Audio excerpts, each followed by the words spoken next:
राधे राधे। जैसे कल मैं आपको आत्मसम्मान मान अपमान के विषय से अवगत करा रही थी, तो उस विषय से करते करते मैं मीरा की भक्ति तक पहुंच गई। तो मीरा की भक्ति में क्या था? मीरा की जो पूरी की पूरी भक्ति थी वो अपमान पर थी।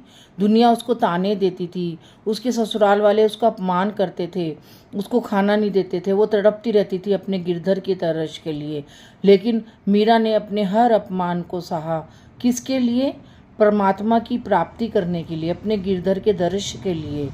तो आज भी ये दुनिया, अगर हम आज भी हम भक्ति करते हैं तो दुनिया हमें अपमानित करती है, हमें उत्कंठा से भरा हुआ जीवन देना चाहती है, ताकि हम भक्ति में आगे बढ़ नहीं सके और भक्ति में पीछे रहे।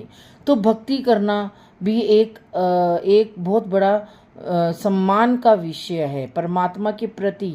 अगर आज हम भक्ति करते हैं कलयुग में और हम अपनी भक्ति में आगे बढ़ते हैं तो हमें मान भी मिलता है, अपमान भी मिलता है, पीड़ा भी मिलती है, ऊंचा नीचा सब मिलता है, लेकिन हमारी डगर एक रहती है।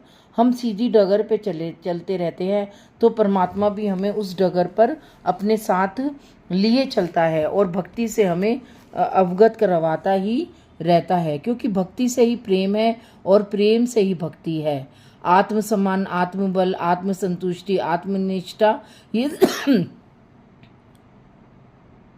ये सब भक्ति के साथ साथ ही चलती रहती है।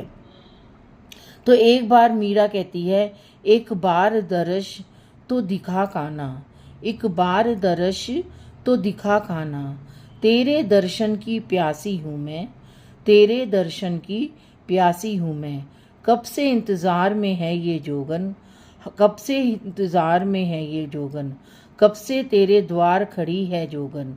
हाथों में एक तारा लेकर कब से तेरी राह निहारे, हाथों में एक तारा लेकर कब से तेरी राह निहारे। कब से तेरे दर्शन की झलक की ये प्यासी दासी तेरे द्वार खड़ी है। तू एक बार आके दर्श तो दिखा काना, एक बार दर्श तो दिखा काना, तेरी एक आहट से काना मेरे हृदय के हैं तार बजे, तेरी एक आहट से काना मेरे हृदय के तार हैं बजे। एक बार दर्श तो दिखा काना, तेरे दर्शन की मैं प्यासी। कहते हैं जब मीरा काना के इंतज़ार में होती है तो उसके हृदय के तार वीणा के तारों की तरह झंझना उठते थे और वह अपनी भक्ति में इतनी लीन हो जाती थी कि उसकी भक्ति बस वीणा के तारों की तरह ही हो जाती थी। तभी वो कहती थी, एक बार दर्श तो दिखा काना, तेरे दर्शन की मैं प्यासी, एक बार दर्श तो दिखा काना।